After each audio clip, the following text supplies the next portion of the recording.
श्रीलंका में गृह युद्ध छिड़ा हुआ है। लोग सड़क पर उतरे हुए हैं, सरकार के खिलाफ आवाज उठा रहे हैं। जनता ने राष्ट्रपति भवन पर कब्जा कर लिया।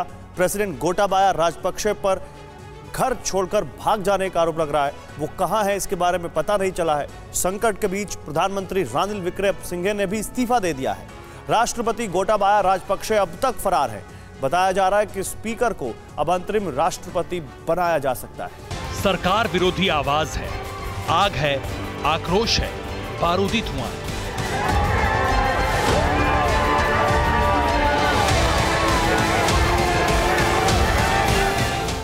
सिविल वॉर से साक्षात्कार करते श्रीलंका का ये खौफनाक दृश्य है। ये श्रीलंका में गृह युद्ध का नया संस्करण है।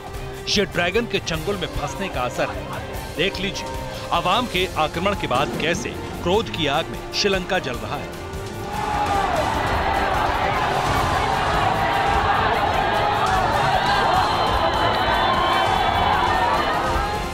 कैसे कोलंबो उबल रहा है, कैसे श्रीलंका की राजधानी की शांति भंग हो चुकी है, कैसे विद्रोह के बवंडर में सब कुछ तहस नहस हो चुका है।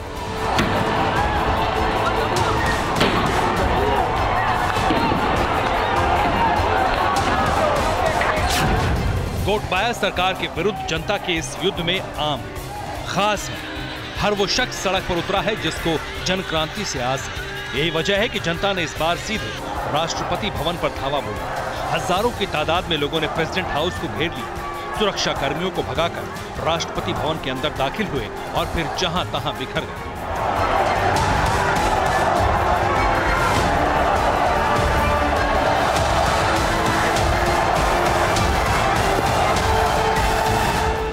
कोई स्विमिंग पूल में कूद गया,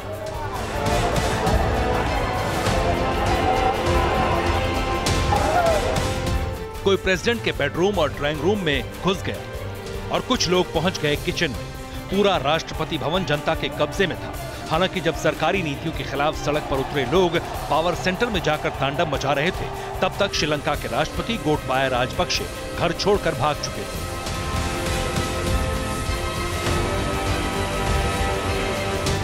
श्रीलंका में स्थिति बेकाबू है। कोलंबो में आंदोलन उग्र हो चुका है। सड़क पर खून बह रहा है। पुलिस के साथ झड़प में 100 से ज्यादा लोग जख्मी हो चुके हैं।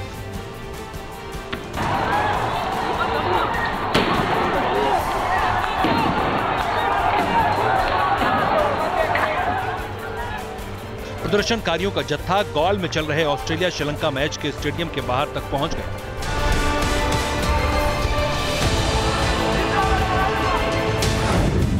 ऐसे में श्रीलंका पीपुल फ्रंट के 16 सांसदों ने राष्ट्रपति गोटाबाया राजपक्षे से तुरंत इस्तीफा देने की अपील की। मीडिया रिपोर्ट्स के मुताबिक पुलिस ने प्रदर्शनकारियों को काबू करने के लिए हवाई फायर की। श्रीलंका के प्रधानमंत्री रानिल विक्रमसिंघे ने स्पीकर से संसद बुलाने का भी अनुरोध किया। श्रीलंका पुलिस ने देश में बिगड़ते हालात के बीच कई प्रांतों में कर्फ्यू लगा दिया है।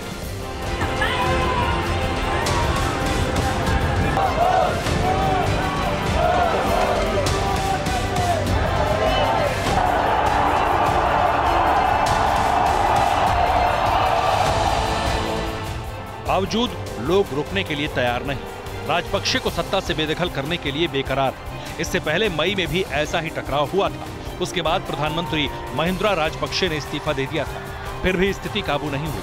सवाल है कि जनता का विद्रोह थम क्यों नहीं रहा। तो सुनिए। श्रीलंका में पेट्रोल और डीजल की घोर किल्लत है। पेट्रोल पंप पर आर्मी निगरानी कर रही है। स्कूल, कॉलेज, अस्पताल बंद पड़े। गैस की कमी से लोग घरों में लकड़ी का चूल्हा जलाने को मजबूर हैं। केमिकल फर्टिलाइजर्स पर बैन के चलते देश में खाद्य संकट पैदा हो गया है।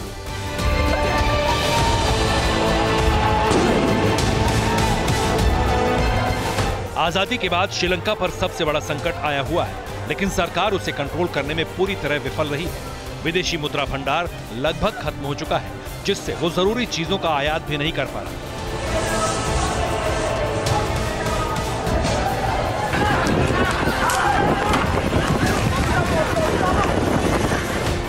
महंगाई इतनी ज्यादा बढ़ चुकी है कि लोगों को भरपेट खाना नहीं मिल रहा। लोगों के पास इतने पैसे नहीं कि वो खाना खरीद सके। करीब 60 लाख की आबादी के सामने खाने का संकट है।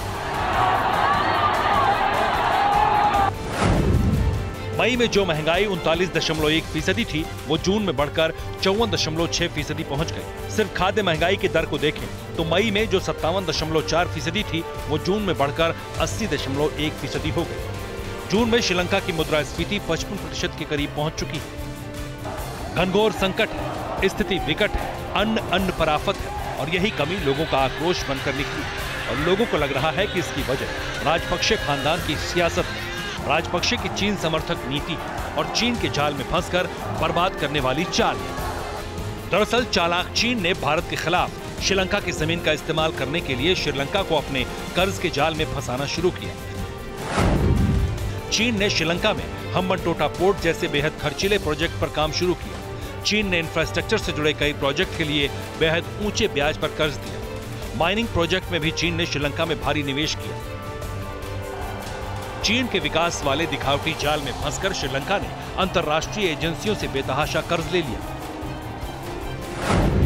श्रीलंका पर इस वक्त चीन का $5 अरब से ज्यादा का कर्ज है। श्रीलंका पर उसकी कुल जीडीपी का 104% तक कर्ज हो चुका है।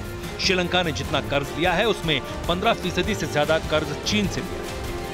इसके अलावा श्रीलंका ने बाजार से जो कर्ज लिया उसमें चीन की बड़ी हिस्सेदारी है।